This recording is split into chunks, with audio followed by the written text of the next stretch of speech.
반갑습니다. 오랜만에 뵙는 분들도 계시네요. 예, 아유, 한국 스타일로 이발을 하셨네요. 예, 예, 반갑습니다. 네, 옆에 분과 인사하겠습니다. 당신을 보니 하나님 뵙는 것 같습니다. 오랜만에 하죠. 예. 또 인사합니다. 당신을 뵈니 우리 주님 뵙는 것 같습니다. 아멘. 아멘이십니까? 아멘. 예, 반갑습니다. 주님 뵙는 것 같습니다. 예, 벌써 2023년도 1월 셋째 주가 됐습니다. 믿겨지십니까? 벌써 3주가 지나고 있어요. 예, 뭐 엊그저께 새해를 맞이한 것 같은데 시간은 뭐 우리랑 상관없이 열심히 달려가고 있습니다. 또 어느샌가 돌아보면 또 연말이 돼 있겠죠. 자, 이것을 우리가 막기 위해서는 일주일 하루하루를 주님과 함께 동행하시면서 의미 있게 사셔야 된다고 생각이 듭니다. 자, 오늘은 요한의 탄생 고지 그리고 사가랴의 기사를 통해서 빈들의 의미라는 주제로 누가복음 시리즈 두 번째 시간 함께 하도록 하겠습니다. 여러분, 하나님을 아는 지식이라는 책이 있습니다. 하나님을 아는 지식. 기독교 신학 쪽에서는 좀 뭐 전통적인 신학이다, 좀 오래된 책이라고 좀 분류가 되는데, 이 책을 쓰신 분은 옥스퍼드에서 25년 동안 신학을 가르치시고 그리고 설교를 하신 분입니다. 복음주의 신학자이시고요. 제임스 패커라는 분이신데 이분이 별명이 있어요. 뭐냐면 삶의 신학자라고 얘기를 해요. 영어로는 theologizer, 에너자이저 말고요, theologize라는 이런 신조어를 만들어서까지 이분을 부르는 이유가 있습니다. 이분이 자기의 공부한 신학을 학문으로서 끝나는 것이 아니라 자기 삶 속에 적용하는 사람이었기 때문에 이 제임스 패커라는 이 신학자가 굉장히 유명해질 수 있었고 좀 많은 사람에게 감화를 줄 수 있었습니다. 그분이 쓰신 책 하나님을 아는 지식이라는 책에 아주 나눌 만한 귀한 은혜되는 내용이 있어서 함께 나누도록 하겠습니다. 제임스 패커는 하나님에 대한 지식이 없는 사람을 비유를 하는데요. 어떤 사람과 비유하냐면 아마존의 원주민이 런던 한가운데 웨스트민스터 그 트라팔가 광장 한가운데 그 원주민이 던져진 것과도 같다. 그리고 영어도 또 살아가는 데 필요한 지식도 아무것도 받지 못하고 훈련받지 못한 아주 무자비한 짓을 당한 것과도 같다라고 얘기를 합니다. 마찬가지로 하나님에 대한 지식이 없는 사람에게는 이 세상은 아주 무자비한 곳이 되는 겁니다. 하나님에 대한 지식이 없는 사람에게는 이 세상은 고통스럽고 이상하고 미친 장소가 된다는 것이죠. 삶은 실망스럽고 불쾌한 일로 가득한 그런 곳이 된다라고 제임스 패커는 얘기합니다. 뭐가 없을 때요? 하나님의 아는 지식이 없을 때. 그 하나님에 대한 지식이 가득한 책이 바로 성경입니다. 아멘. 그 책을 읽고 묵상할 때, 우리가 또 설교를 들을 때 우리에게 보내주신 그 선지자들과 하나님의 사람들의 이야기를 통해서 하나님의 마음과 의도를 알 수 있고 세상을 이길 권능을 얻을 수가 있다는 것입니다. 그러니 이 성경을 읽는 것이, 성경을 공부하는 것이, 또 설교 말씀을 듣는 것이 얼마나 귀한 시간인지 여러분들 생각해 보셨으면 좋겠습니다. 이 이상하고 이 무자비한 이 세계를 이겨나가는 방법이 이곳에 있다는 것을 생각하시기 바랍니다. 오늘 본문은 이렇게 하나님이 보내주신 선물 중에서 가장 크고 귀한 선물이신 예수님을, 또 그 예수님이 오시는 것을 준비하는 과정 중에 가장 중요한 인물인 세례 요한이 탄생하는 과정을 보여줍니다. 그러니 굉장히 중요한 기사 중에 하나인 거죠. 특히 이 세례 요한의 탄생에 관련돼서 그의 성장에서 이 아버지 사가랴라는 이 사람의 결정적인 그 결정, 그 아들을 그 빈들에서 성장시키기로, 키우기로 결정했던 그 특별하면서도 기이한 그 선택이 어떤 의미가 있는가를 한번 생각해 보려고 합니다. 그리고 이 빈들이 우리 삶 속에서 어떤 의미인지 한번 생각해 보는 시간을 가져보려고 합니다. 우리 삶 속에서 이 빈들의 의미를 생각해 볼 때 깊은 깨달음과 그리고 신앙의 다짐이 있으시기를 주님의 이름으로 축원합니다. 아멘. 첫째로 빈들은 기다림입니다. 기다림. 여러분, 사가랴는 세례 요한의 아버지라고 말씀을 드렸습니다. 제가 먼저 죄송하다고 말씀을 드리는데 지난주에 제가 선물을 준비하겠다라고 말씀을 드렸는데 죄송합니다. 제가 또 이번 주도 선물을 준비를 못했어요. 그래서 다음 주는 제가 꼭 준비하도록 하겠습니다. 그래도 할 건 해야죠. 예, 질문하겠습니다. 뭐냐면 사가랴의 직업은 무엇일까요? 사가랴의 직업. 제사장. 예, 정답이 누가 하셨죠? 예. 예, 정립. 1점 정립. 자, 또 질문입니다. 이 사가랴는 어디 반열의 제사장일까요? 힌트 5절에 있습니다. 5절. 자, 5절 그럼 보통 성경책을 보시는데 얘기해 이러고 계시네 다들. 5절에 나와 있는데 아비야 반열의 제사장이라고 얘기를 합니다. 그러니까 이스라엘에는 45개의 반열이 있는데 그 반열이 시프트가 돌아가는 거예요. 그러니까 1년에 2번 일주일씩 성전에 머무르면서 하나님을 섬기는 겁니다. 그 중에서 아비야 반열의 제사장이라고 5절에 말하고 있습니다. 그리고 성경은 사가랴와 엘리사벳에 대한 평가를 하고 있는데 뭐라고 평가하고 있냐면 하나님 앞에 의인이다 이렇게 평가하고 있습니다. 6절에 보시면요. 이 두 사람이 하나님 앞에 의인이니 주의 모든 계명과 규례로 흠없이 행하더라 이렇게 얘기하고 있습니다. 여기서 보시면 모든 계명과 규례대로 흠이 없이 행했더라. 이 말은 아주 종교적으로 완벽하다는 것을 얘기하는 겁니다. 근데 문제는 뭐냐면 앞에 하나님 앞에라는 단어가 붙어 있습니다. 그냥 종교적으로 계명을 잘 지키고 흠이 없이 행했던 제사장이라 한다면 이 하나님이라는 단어가 의미가 없겠지만 하나님이 앞에라는 이 강조점을 두고 이것을 덧붙인 이유는 이들이 겉으로 보여지는 형식적인 규례와 그리고 계명을 지키고 흠없이 행했다는 것이 아니라 율법만 지켰다는 것이 아니라 마음의 중심으로 하나님을 섬기는 제사장이었다라는 것을 이 한 절이 보여주는 겁니다. 여러분 우리 삶 속에도 마찬가지죠. 저 하나님 앞에 저 단어를 헬라어로 코람 데오라고 합니다. 코람 데오. 우리가 하는 모든 직업이 우리가 모든 하는 일들이 하나님 앞에서 하면 이것이 거룩한 것이 되는 겁니다. 이것이 우리가 만약에 직장에 나가서 일을 하는 것, 또 현장에 나가서 우리가 몸을 쓰면서 일을 하는 것, 그리고 또 우리가 또 뭐 청소를 하거나 아니면 교회에 와서 봉사하는 것이 그냥 우리의 생각대로 그냥 습관적으로 하는 것이라면 그냥 일이지만 코람데오 하나님 앞에서 우리가 이 일들을 할 때 아무리 사소한 것도 거룩한 일이 되고 하나님 앞에 의로운 일이 된다는 것입니다. 하물며 사가랴는 제사장이었죠. 성직자였다는 겁니다. 그 계명과 규례 그것을 흠없이 지키는데 거기다가 마음의 중심을 다해서 하나님을 섬겼다는 것은 하나님 보시기에 의인으로밖에 보일 수 없다는 겁니다. 이런 사람들에게 우리가 또 알 수 있는 것은 이런 사람들에게 하나님의 은총이 임한다는 것입니다. 그런데 이렇게 신실하고 믿음 좋고 한 이 좋은 부부에게 한 가지 문제가 있었는데 그게 뭘까요? 딱 한 가지 문제가 있었어요. 예, 자녀가 없었습니다. 자녀가. 물론 자식을 원하지 않는 사람들도 요즘 시대에 많이 있고요. 무자식이 상팔자야 이렇게 하시는 분들도 있고요.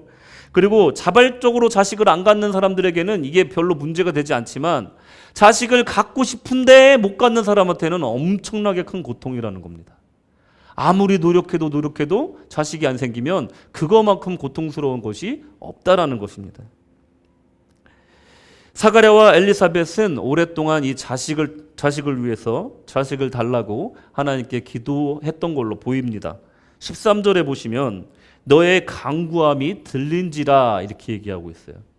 천사가 나타나서 그에게 얘기하는데 내가 너에게 나타난 이유 첫 번째가 너의 간구가 하늘로 들렸기 때문에 내가 왔다라고 얘기하는 겁니다.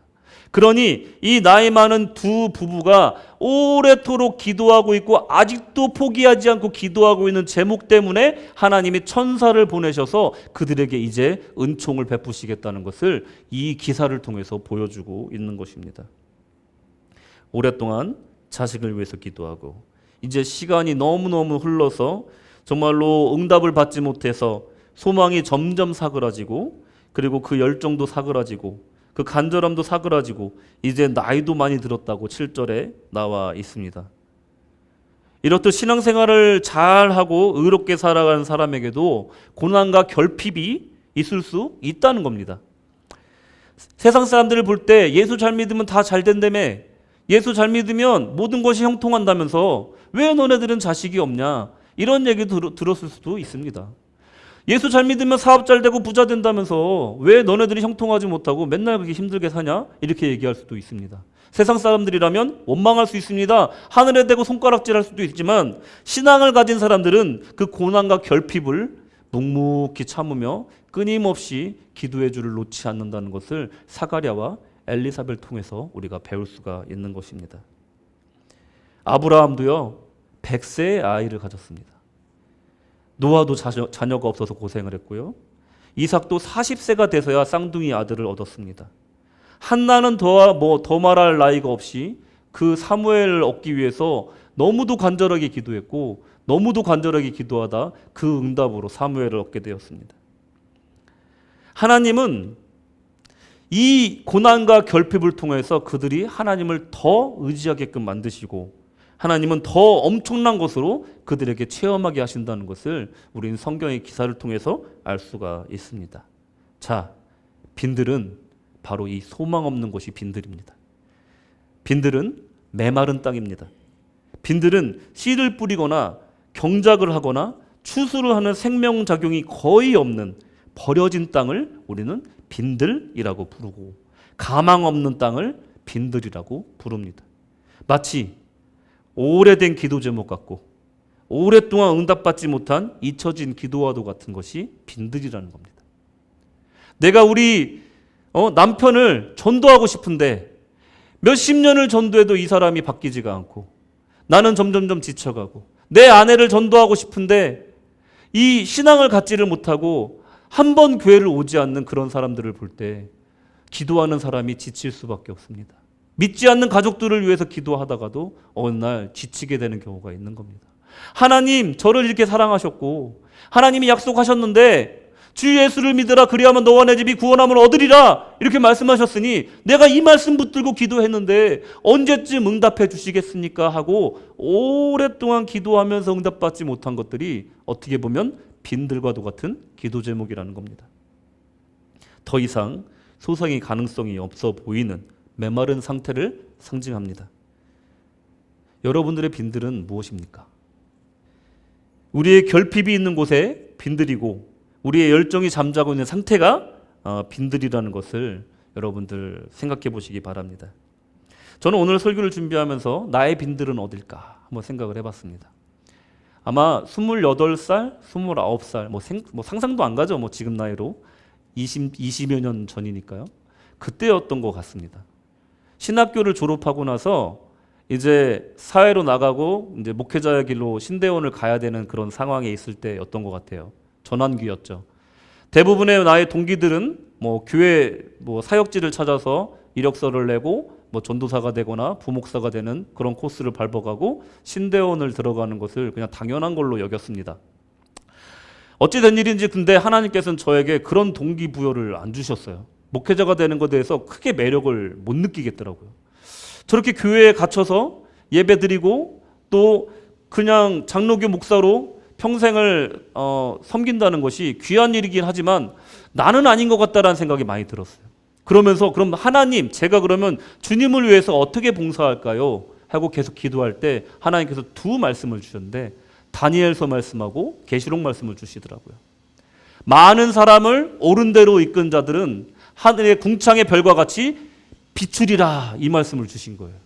그래서 제 미니 홈피에다가 싸이월드 미니 홈피에다가 별이 될 거야 이렇게 써놓고 그랬었어요. 또 한 가지 말씀은 뭐였냐면 계시록 말씀이에요. 눈물을 닦아주는 사역을 해라. 눈물을 닦아주는 사역을 해라. 근데 특별히 너가 청소년기에 너의 눈물 닦아준 사람들을 감사한 마음으로 생각하고 너도 특별히 청소년들의 눈물을 닦아주는 사람이 되라. 이 말씀을 받은 거예요. 그래서 청소년 수련관에서 일하게 됐고요. 안 믿는 청소년들을 일부러 만났습니다. 비행 청소년들을 만나서 상담을 하고 그들에게 예수를 전했죠. 저는 그때는 몰랐습니다. 그게 호주까지 이어지고 15년 이상을 그 일을 하게 될 거고 그 빈들을 경험할 거라고는 그때는 생각을 못했어요. 지금에 와서 돌아보니 그것이 저에게 빈들이었다는 겁니다. 중간중간 생각한 것은 내가 허송세월을 보내고 있지는 않는가? 내가 헛된 길을 가고 있지는 않은가? 하나님의 뜻에 합당한 길을 걷고 있는 건 맞는 건가? 하고 의심을 품을 때도 있었고 허망하게 느껴질 때도 있었습니다. 그것이 빈들의 특징인 거죠. 빈들을 통해서 하나님은 왜 우리를 기다리게 하실까? 왜 15년이라는 긴 시간 동안에 이렇게 돌아서 나를 이 자리에 세우셨을까? 빈들을 통해서 하나님은 가장 알맞은 시간대를 기다리고 계셨던 겁니다. 제가 영글 때까지 기다리신 거죠. 기다리심을 시간을 통해서 헌신할 수 있는 겸손한 자세와 내가 아무것도 아니라는 그런 생각을 갖게끔 만들어주시고 훈련시키셨던 겁니다. 지금도 많이 부족하지만 하나님께서 만약에 저를 그 20대 그 후반에 그 젊은 목회자로 세워주셨다면 정말 상상만 해도 끔찍합니다. 얼마나 교만을 떨었을까? 얼마나 하나님 일에 걸림돌이 되었을까? 정말 끔찍하게 생각이 듭니다. 지금에 대해서 그나마 사람 모습이라도 만들어 주셔서 이렇게 세워주신 게 하나님이 가장 적절한 타이밍에 나를 쓰시고자 나를 빈들에 보내셨구나 하는 생각을 하게 만들었습니다. 우리 모두에게 빈들이 있습니다. 그 빈들은 허송세월하는 것이 아니고 그 빈들의 시간을 통해서 우리는 훈련을 받습니다. 빈들의 시간을 통해서 우리는 겸손을 배우고 감사를 훈련받는 것입니다. 오랜 동안 기다렸던 기도의 제목이나 신앙의 열망이 있다면 여러분 지금 당장 교회와 함께 기도하기를 또 제가 권면드립니다. 또 교회와 함께 의논하시기를 권면드립니다. 지치고 포기하고 싶을 때, 또 기도할 힘조차 없을 때, 열정이 식어갈 때 함께 기도하는 동료가 필요합니다. 예를 들면 지역사회를 섬기며 학생, 청년들을 섬기는 사역을 하고 싶다면 여러분, 그리고 자기의 달란트를 통해서 봉사하고 싶다면, 전도와 선교에 열정이 있다면 묻어두지 마시고, 달란트를 묻어두지 마시고 저와 교회 리더십 팀에 오셔서 함께 의논해 보시고 함께 기도해 보자고 권면드리고 싶습니다. 개인적으로 조용히 봉사하는 것도 좋지만 교회를 중심으로 서로를 독려해 가면서 작은 힘을 합쳐서 체계적으로 선교하고 사역하는 것이 가장 바람직하기 때문입니다. 나에게 주신 빈들의 시간, 내가 할 수 있는 그 작은 것에 매진하다 보면 사가랴처럼 어느 날 하나님의 역사가, 하나님의 사자가 우리를 찾아와서 그때를 고지해 줄 거라고 저는 믿습니다. 분명 그날이 올 줄로 믿습니다. 빈들을 통해 훈련받고 기다리던 시간 통해서 2023년도에는 지금까지 우리가 씨를 뿌리고 물을 주었다면 이제는 그 가지가 나고 잎이 나서 이제 이 연말이 되면 그 영적인 열매를 풍성히 맺는 이 한 해가 되기를 소망하시기를 여러분들께 축원드립니다. 이제 더 이상 할 수 없다고 얘기하지 마십시오. 말하기보다 겸손히 순종하시기 바랍니다. 우리의 결핍을 쓰시는 하나님을 찬양하시기 바랍니다. 우리의 연약함을 쓰시는 하나님을 찬양합시다. 우리의 겸손을 높여 쓰시는 하나님을 찬양합시다. 가장 큰 겸손은 그 규례와 명령에 순복하는 것입니다. 저희가 사관학교 가는 과정을 잘 아시는 분들도 계시겠지만 저는 제 발로 이 구세군교회에 찾아왔습니다. 구세군의 목회 방식이 제가 꿈꾸고 있는 비전과 너무 일치했고 너무 깜짝 놀랐기 때문에 제가 이항상 사관님이 계실 때 전화를 잡지책에서 찾아서 전화를 드렸고 그리고 그 제 발로 찾아와서 이 구세군교회에 등록을 하게 됐습니다. 근데 저의 아내 김 사관님은 저랑은 상관이 없죠.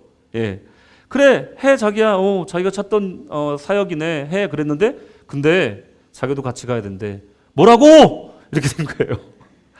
내가 목회자 사명을 받은 적이 없는데 내가 어떻게 가? 안 돼. 이게 5년이 걸렸습니다.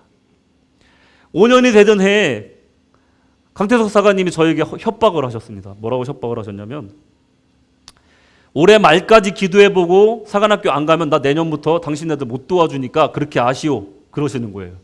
그래서 12월 한 달 동안 우리 둘이서 열심히 기도했습니다. 이거 진짜 사관님 말씀처럼 안 되면 그냥 내려놓고 나 다른 방향으로 사역하겠다. 나 혼자서라도 가겠다. 알아봐서. 이렇게 얘기하고 한 달 동안 열심히 기도했습니다. 송구영신 예배가 끝나고 차에서 히터를 켜놓고 기다리고 있는데 똑똑똑 창문을 두드리 들어가요. 한참을 저보다 오래 기도하는 거예요. 뭐 기도를 왜 저렇게 오래 하지 웬일로? 그리고 딱 차에서 기다리고 있는데 아기를 또 재워놓고 똑똑똑 하고 창문을 열었어요. 자기야 가자 그러더라고요. 그래 빨리 타 집에 가게. 그랬더니 아니 가자고. 되게 시적으로 표현하더라고요. 가자 그러는 거예요. 아니 왜, 나중에 들어보니까 기도하면서 나는 능력이 없어. 사관으로서 자격이 없어. 그 생각을 5년 동안 했답니다.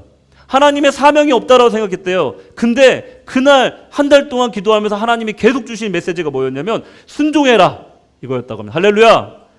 순종해라. 내가 너에게 길을 열어주겠다. 너는 능력이 없지만 너는 나에게 사명을 받은 것 같지 않지만 네가 뭘 해야 될지 모르지만 그냥 순종해라. 이렇게 얘기했다고 합니다. 그 음성을 듣고 순종하기로 결심하고 사관학교를 가게 된 겁니다.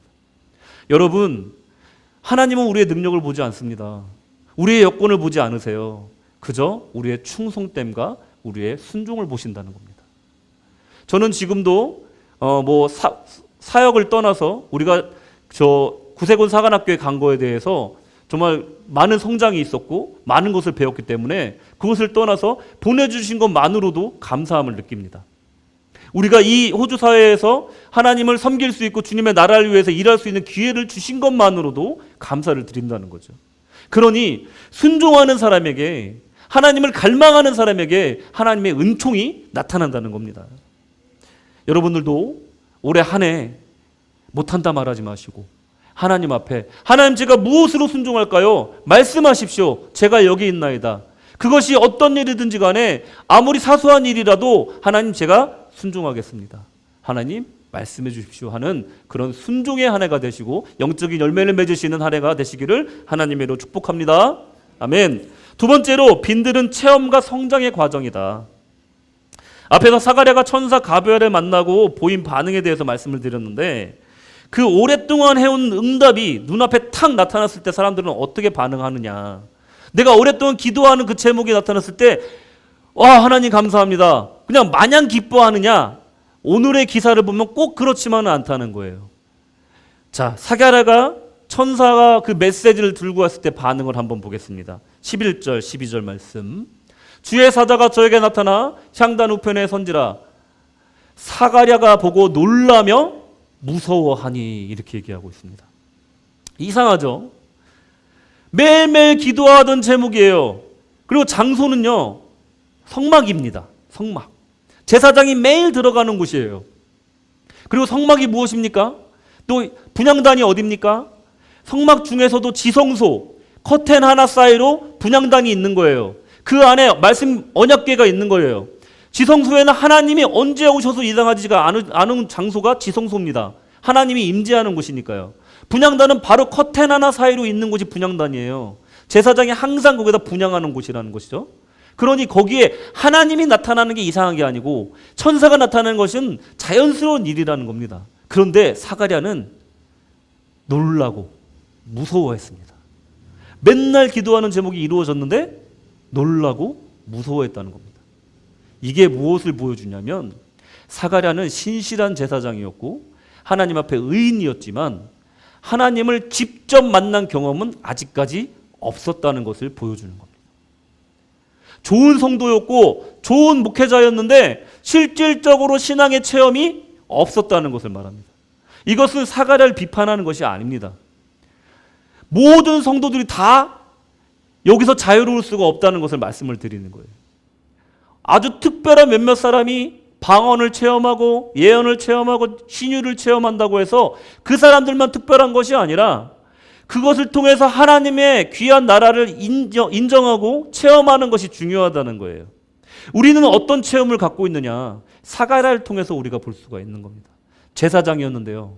아비야 반열의 제사장이었는데 정말 그 나라에서도 인정하는 하나님의 제사장이었는데 또 하나님이 인정하는 그 제사장이었는데 체험이 없었다는 거예요. 체험이. 맨날 그 성막에 들어가면서도 하나님을 만난 적이 없었던 겁니다.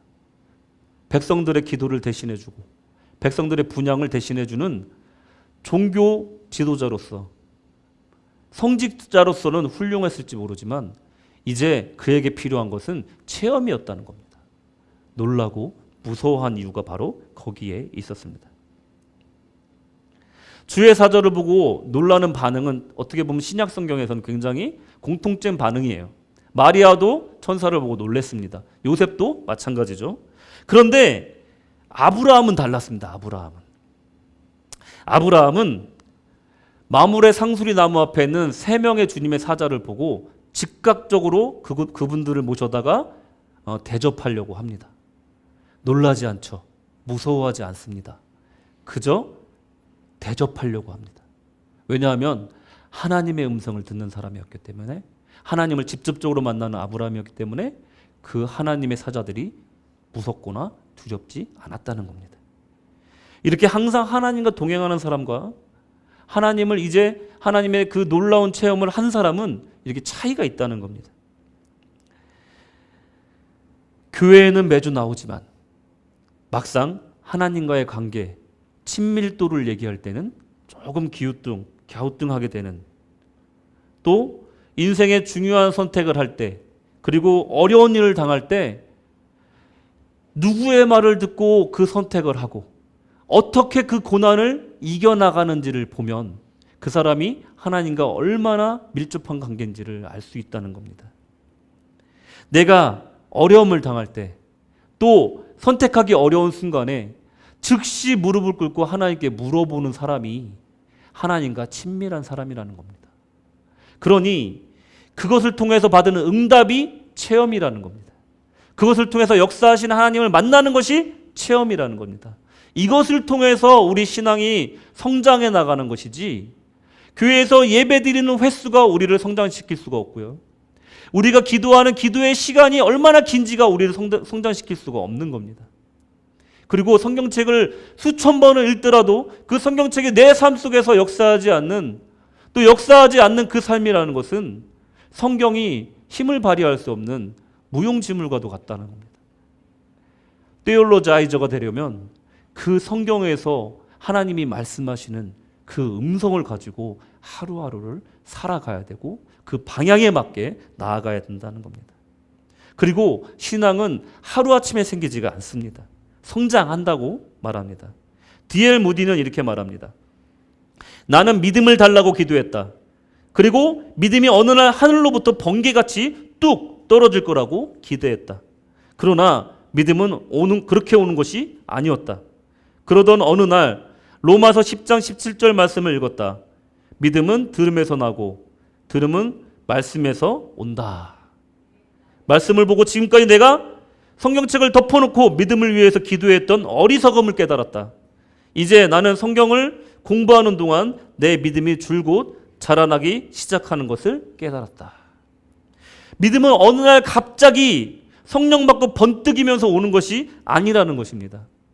우리의 구원은 하나님의 특별한 은총이고 선물이지만 우리의 믿음은 우리의 영성 생활을 통해서 하나님의 음성을 들으면서 하나님이 물 뿌려주시고 또 우리에게 양분을 주시면서 햇빛을 주셔야지만이 자라나는 것이라는 것을 우리가 기억해야 된다는 겁니다. 사가랴는 매일 기도하는 제사장이었지만 그런 직접적인 체험은 평소에 하지 못했다가 오늘 본문 기사처럼 늦은 나이가 돼서야 체험하게 됩니다. 체험과 만남 그리고 동행의 중요성에 관련해서 사가랴가 경험한 것을 말씀드리자면, 사가랴는 말하지 못하는 경험을 하게 됩니다. 천사를 만난 후에, 하나님의 메시지를 받은 후에 그것을 통해서 기뻐하고 그 일을 통해서 하나님의 큰 역사에 동참해야 되는데 오히려 사가랴는 말을 못하게 되는 그런 징벌을 받게 됩니다. 세례요한의 수태고지를 받은 사가랴는 말하지 못하는 자가 됩니다. 그 이유는 20절에 기록되어 있습니다. 다 같이 읽겠습니다. 보라, 시작.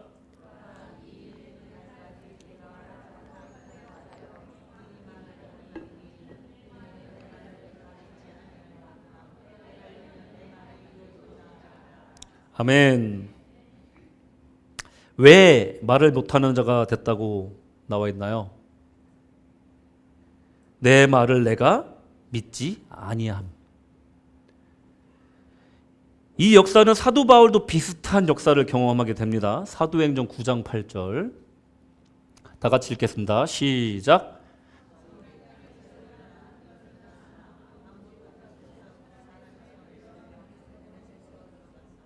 사울아 사울아 네가 왜 나를 핍박하느냐. 주님의 음성이 들린 후에 사울의 눈이 보이지 않게 됩니다. 사가랴는 하나님의 사자의 메시지를 순수하게 믿지 못했어요. 현실적인 장애물이 너무 많았습니다. 나이도 많았고요. 물리적인 나이도 많았고요. 그리고 자기 와이프도 아기 낳을 여건이 아니라고 자기는 생각을 한 겁니다. 근데 기도는 했어요. 참 신기하죠. 근데 여러 가지 문제에도 불구하고 하나님께서는 아들을 낳을 것이다 얘기를 하니 자기가 지금까지 살아온 경험이나 자기가 알고 있는 지식에 의하면 말이 안 된다. 그냥 결론을 내려버린 겁니다. 근데 이런 것이 사가랴뿐만 아니라 우리가 인생을 좀 오래 살다 보면은 사실 자기 생각에 잠식당하는 경우가 있습니다. 새로운 어떤 얘기가 오면 내 경험에 비추어 봐서 아닌 것에 대해서는 그냥 자체적으로 판단하는 경우가 많이 생기게 됩니다. 18절을 보시면 사가랴가 하나님의 메시지를 대하는 태도에 대해서 나옵니다. 18절 보시겠습니다. 사가랴가 천사에게 이르되 내가 이것을 어떻게 알리오? 내가 늙고 아내도 나이 많으니이다. 이것은 그냥 좀 말을 좀 어렵게 해서 그런데 쉽게 얘기하면 그런 거예요. 천사에게 얘기하는 거죠. 네가 어떻게 하냐? 그게 말이 되냐? 이러고 있는 겁니다. 어떻게라는 단어가 나오죠. 어떻게라는 단어. 원어에는 카타티라는 단어인데 이게 해석하면 무슨 뜻이냐면 무엇에 근거하여, 말하자면 해석을 더 정확히 하면 되게 믿음 없는 말로 반문하고 있는 거예요. 말하자면 이렇게 되는 겁니다. 사가랴가 천사에게 이르되 네가 무슨 근거로 그런 얘기를 하냐, 이렇게 얘기하고 있는 겁니다. 굉장히 시니컬하고 믿음 없는 말투로 사람에게 얘기하는 것도 아니에요. 하나님의 천사, 그것도 성막 안에서 천사에게 그렇게 얘기하고 있는 겁니다. 무슨 근거로 내가 아들을 낳는다고 하냐, 말도 안 되는 소리 하지 마라. 그 순간 천사가 말한 겁니다. 말을 못하게 될 거다. 네가 요한을 낳고 그 요한을 요한이라고 이름 짓는 순간까지 너는 말하지 못하게 될 것이다. 천사가 얘기를 합니다. 이것은 일종의 징계이긴 합니다. 하지만 저주라고 말할 수는 없어요. 왜냐하면 굉장히 기간이 제한적이기 때문이죠. 언젠간 풀어줄 거기 때문에. 사울도 마찬가지예요. 바울이 될 때까지 하나님께서 그 눈을 못 보게 하신 거지 영원히 못 보게 하신 건 아니거든요. 그러니까 저주라고 할 수는 없고 징계라고 할 수가 있습니다. 하나님은 어떨 때 징계를 주시냐? 하나님은 우리가 믿음이 적거나 하나님의 일을 방해하거나 또 획기적인 변화가 필요할 때, 그리고 불신앙의 삶을 멈추지 않을 때, 그럴 때 우리에게 안 보이게 하시고 말하지 못하게 하십니다. 이게 굉장히 영적으로 의미가 있는 것이, 이게 피지컬적으로 말을 못하는 것이고 피지컬적으로 못 보는 것만에 국한되는 것이 아니라 영적으로도 그렇다는 거예요. 우리에게 안 보여주세요. 영적인 세계를 안 보여주신다는 거예요. 믿음이 없는 사람에게, 부정적인 사람에게, 하나님의 일에 걸림돌이 되는 사람에게 잠시 그를 징계하시는 겁니다. 다른 사람들은 영적으로 보는 것들을 그 사람들에게 못 보게 하는 거예요. 왜 하나님 말씀을 실천해야 돼? 불만을 품게 하는 겁니다. 예배만 잘 드리면 되지 불만을 품게 하는 거예요. 그런 모습들을 하나님께서 눈을 가리시고 입을 막으신다는 거예요. 왜? 하나님의 일을 이루시기 위해서. 침묵은 금이고 순종은 다이아몬드다. 장광태가 얘기했습니다. 이 기사를 통해서 우리가 생각할 점은 신앙생활을 하다 보면 하나님이 입을 막으시는 경우가 있다는 거예요. 또한 눈을 감으라고 하실 때도 있다는 겁니다. 하고 싶은 말이 있고 마음에 안 드는 것이 있어도 꾹 참고 잠잠히 따라가야 할 때가 있다라는 거죠. 가다 보면 나중에 그 뜻을 이해하게 되고 나에게 많은 유익이 있었다는 것을 깨닫게 된다는 겁니다. 신입사관이 오면은 한동안 아무것도 하지 말라는 얘기가 있습니다. 전구 하나도 갈지 말라. 우리 선배들이 얘기를 하더라고요. 시집살이 할 때는 3년을 들어도 못 들은 척, 보아도 못 본 척, 하고 싶은 말이 있어도 하지 말라. 다른 말로 이게 이런 그 속담이 있죠. 이런 속담은 무엇이냐면 말하고 싶어도 말하지 않아야 될 때가 있는 것이고, 들어도 못 들은 척 해야 될 때가 있는 것이고, 또 보아도 보지 못한 척 해야 될 때가 있다라는 겁니다. 하나님 보시기에 내가 좀 부족하다 싶으면 차라리 말을 줄이고 또 건설적이지 않은 대안이 없는 부정적인 말만 내가 하고 있을 때는 그냥 오히려 열정적으로 앞장서서 나가는 사람을 열심히 도와주는 쪽을 선택하는 것이 좋을 때가 있다는 겁니다. 이 협력을 통해서 하나님은 선한 일을 이루신다는 겁니다. 우리에게 또 훈련을 시키신다는 겁니다. 교회의 역사가 일어나고 성도들은 하나님의 역사를 체험하게 된다는 겁니다. 그래서 우리가 사가랴가 이 말 못한 기간을 빈들과 비유할 수가 있다는 거예요. 사가랴가 세례 요한이 출생하고 그 이름을 짓고 나서야 혀가 풀립니다. 하나님의 일이 다 이루어지고 그리고 믿음이 연약한 자가 이 부정적인 말을 하던 자가 그 잠잠히 하나님의 역사를 바라본 거예요. 말 못하고 하나님이 어떻게 일하시나 그리고 묵묵히 함께 참여한 거예요. 그러다가 하나님의 일이 다 이루어지고 나니까 이 입에서는 더 이상 부정적인 말이나 아니 불평의 말이 멈추고 찬양의 말만이 넘쳐나게 된 것을 우리가 오늘 본문을 보면서 67절에서 79절에 나오는 사가랴의 찬송에서 알 수가 있는 겁니다. 사가랴가요 혀가 풀리자마자 제일 먼저 한 게 찬양입니다. 예. 눈으로 보고만 있었던 거예요. 열심히 묵묵히 참여만 한 겁니다. 그러면서 그 일을 이룬 거예요. 세례 요한이라는 주님을 예비하는 선지자를 탄생시키기 위한 일에 묵묵히 참여한 겁니다. 그리고 쓸데없는 말을 하지 않은 거예요. 그러고 나서 첫 번째 마디가 하나님을 찬양하는 사가랴의 찬양이 나왔답니다. 이 사가랴의 찬양은 라틴어 성경 불가타역에서는 베네딕투스라고 얘기를 하는데 69절에 보시면 다윗, 73절에 보시면 아브라함, 이들과 한 언약을 이루신 하나님에 대해서 찬양합니다. 이게 그냥 노래 이게 아니라 정말 깊이 있는 영적인 찬양인 거예요. 그리고 예수님과 세례 요한의 관계에 대한 깊은 이해가 있어요. 76절과 79절까지 보시면 그것이 나와 있어요. 그러니 그 전까지만 해도 무슨 근거로 내가 아들을 낳습니까? 이렇게 믿음 없이 얘기하던 사람이 그 빈들의 기간을 겪고 나니까 신앙이 깊어지고 신앙이 성장했더라. 그리고 인간이 알 수 없는 깊은 단계까지 하나님을 이해하게 됐더라. 구원의 계획을 알게 되었다는 것입니다. 여러분들 이 빈들의 기간을 통해서 사가랴는 불평과 믿음 없는 사람에서 찬송하고 깊이 있는 영적인 사람으로 거듭날 수 있었다는 겁니다. 그러니 이 빈들의 시간이 허송세월이 아니고 고통의 시간이 아니고 성장의 시간이었고 체험의 시간이었다라고 말할 수가 있는 겁니다. 체험해야 성장합니다. 빈들을 통해서 조용히 봉사하고 맡은 일을 묵묵히 감당하다 보면은 알게 됩니다.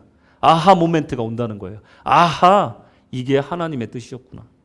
그 뜻을 알지 못하는 단계에서는 나의 경험과 나의 나이를 내세우다가 사가랴처럼 강제로 빈들에 버려지는 경우가 생깁니다. 그러기 전에 자진해서 빈들에 처해보는 것도 신앙 성장에 도움이 된다는 겁니다. 그래야지만이 더 기쁜 마음으로 헌신할 수 있다는 겁니다.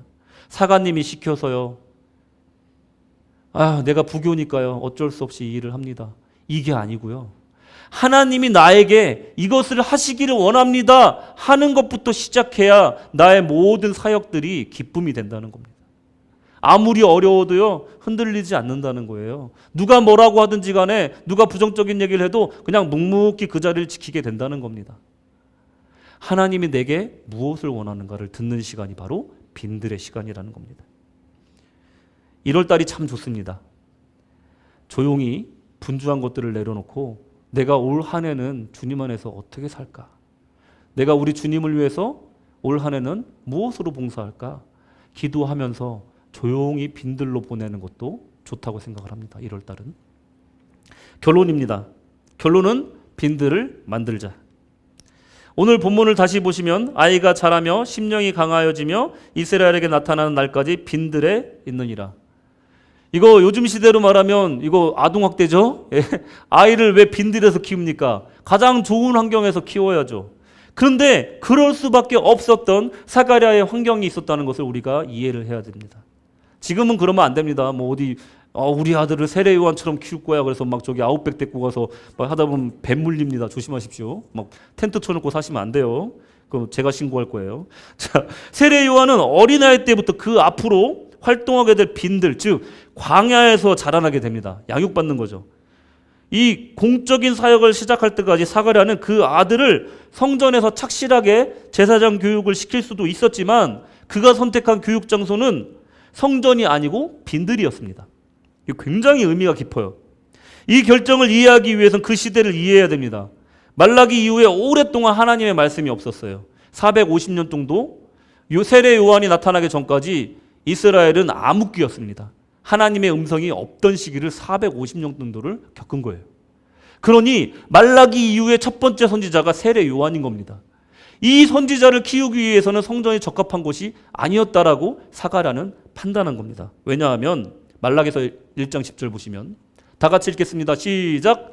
만군의 여호와가 이르노라 너희가 내 단위에 헛되이 불사르지 못하게 하기 위하여 너희 중에 성전문을 닫을 자가 있었으면 좋겠도다. 하나님 뭐라고 말씀하세요? 성전문을 닫을 사람이 있었으면 좋겠대요. 왜? 헛되이 제사 드리는 사람, 하나님의 이름 망령되게 이끄는 사람들 때문에 하나님 화가 많이 나신 겁니다. 차라리 그럴 거면 성전을 다 문 닫아 버렸으면 좋겠다. 하나님이 얘기하고 계신 거예요. 내가 너희를 기뻐하지 아니하며 너희 손으로 드리는 것을 받지 아니하리라. 화가 나신 겁니다. 분노하고 계신 거예요. 왜? 진실된 제사가 없기 때문에. 헛되이 불사르고 저는 것을, 눈먼 것을 하나님께 드리고 먹다 남은 것을 하나님께 드리고 자기들이 쓰지 않는 것을 하나님께 드리는 마음이 없는 제사, 간절함이 없는 제사, 하나님 앞에 죄사함이 없는, 죄 고백이 없는 그런 예배, 그것을 드리니 하나님 앞에서 하나님이 정말로 너무 분노하신 겁니다. 자신의 이름을 망령되이 일컫는 사람들이 허다하게 많은 그 시대를 보면서 하나님이 한탄하신 겁니다.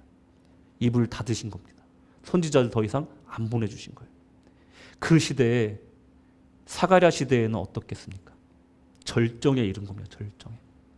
수많은 부패가 있었습니다. 수많은 나쁜 이야기들이 있는데 제가 차마 다 말을 못 드리겠어요. 은혜가 안 돼. 은혜가 안 돼. 제사장들이 행한 일들을 한두 가지만 얘기해도 은혜가 떨어져요. 그런 상황에 있었던 성전인 거예요. 그 중에서 그나마 의로운 자들이 사가랴와 엘리사벳이었다는 거예요. 그들을 택하여서 세례 요한을 탄생시키신 겁니다. 빈들은 하나님을 1대1로 만나는 장소이고 세상의 소리가 들리지 않는 곳입니다. 세상의 그 타락한 목소리가 들리지 않는 곳이에요. 우리의 삶에는 빈들이 필요합니다.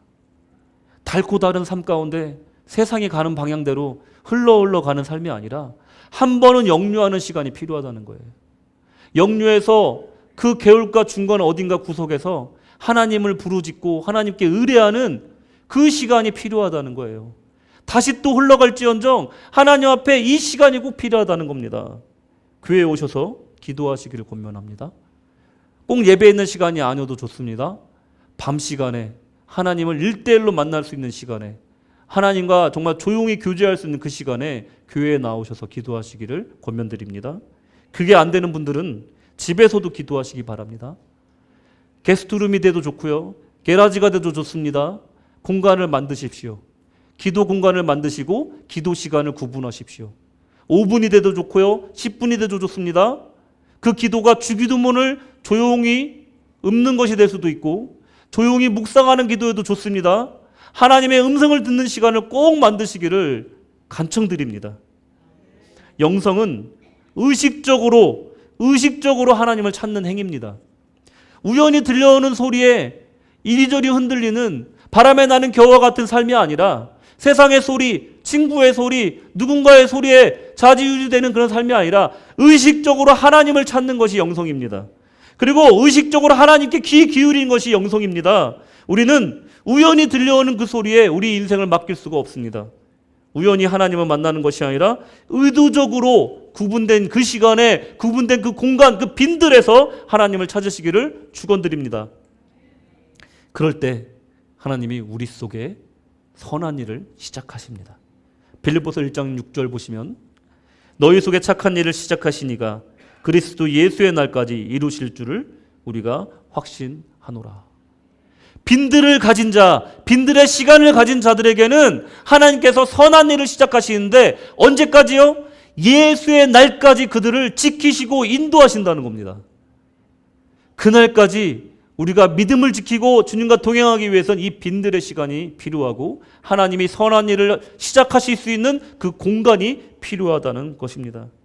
오늘 바로 빈들로 나아가십시오. 세상의 소리가 없는 곳, 오직 하나님의 음성만이 들리는 그 묵상의 아침, 그 저녁의 시간을 만드시기 바랍니다. 아침에 눈을 뜨면 잠시라도 5분이라도 10분이라도 하루의 삶을 말씀과 기도로 시작하고 하나님의 뜻을 듣기 위해서 잠시 묵상하는 이 하루를 시작하시기 바랍니다. 이렇게 마무리하시기를 바랍니다. 이런 사람의 삶은 뭐가 달라도 다릅니다. 나쁜 일이 생겨도요, 좋은 일이 생겨도요, 하나님의 음성을 듣는 사람은 실망하지 않습니다. 쉽게 절망하지 않고요, 쉽게 교만하지 않습니다. 하나님이 이 나쁜 일을 통해서 무엇을 계획하고 계신가 잠잠히 바라볼 수 있는 영적 파워와 영적 여유가 생깁니다. 나에게 다가오는 고난을 보아도 영적인 여유가 있기 때문에 하나님이 무슨 일을 행하시려고 이런 일을 하실까? 마음의 여유가 생긴다는 겁니다. 그렇게 하루를 시작하는 사람에게는 하루가 항상 특별한 날이 될 수밖에 없다는 것입니다. 여러분의 삶이 이 매일 영성으로 나아가시기를 정말로 간절히 원합니다. 이제 2월 달부터요, 유튜브를 통해서 저희가 매일 영성 기도회를 이제 짧게나마 매일매일 올릴 텐데 그것을 통해서 하루를 시작하시는 것도 제가 권면드립니다. 유튜브 보니까 구독자가 72명이던데 제가 볼 때는 72명보다 더 많으신 걸로 알고 있어요. 빨리 구독 신청하시고 알람 설정하십시오. 제가 뭐 유튜버 같네요. 알람 설정하십시오. 그래서 아침에 딸랑딸랑 울리면 바로 열어보고 그거로 하루를 시작하십시오. 예. 스마트폰 열 때 딴 거 보지 마시고 그 알람 신청해 놓은 거 그 영성 매일 영성으로 하루를 시작하시라는 거죠. 2월 달부터 시작할 테니까요. 준비하시고 기도하시기 바랍니다. 여러분들 마무리하겠습니다. 빈들의 시간을 통하여서 주님과 동행하고 훈련받고 성장하시기 바랍니다. 주님의 뜻에 합당한 삶을 또 변화와 열매 맺으시는 그런 구세군 시드니 한림교회 교인들 되시기를 우리 주님의 이름으로 축복합니다. 아멘. 기도하겠습니다. 할렐루야. 사랑의 아버지, 정말 우리가 힘차게 시작한 이 2023년도가 하나님 그 누구도 우리를 정죄할 수 없고 주님의 사랑에서 끊을 수 없음을 기억하며 하나님의 성령의 인도하심을 간절히 구하며 나아가는 귀한 한 해가 되기를 원합니다. 하나님께서 이 한 해를 허락하여 주신 것은 주님 뜻대로 살며 주님 안에서 모든 것을 선한 열매를 맺으시라는 의미로 우리에게 또 귀한 한 해를 주신 줄로 믿사오니 이 한 해는 작년과 다른 한 해가 되게 도와주시옵소서. 무엇인가 성장하는 한 해가 되게 하여 주시옵소서. 빈들의 시간을 갖는 귀한 성도들로 하나님 축복하여 주시옵소서.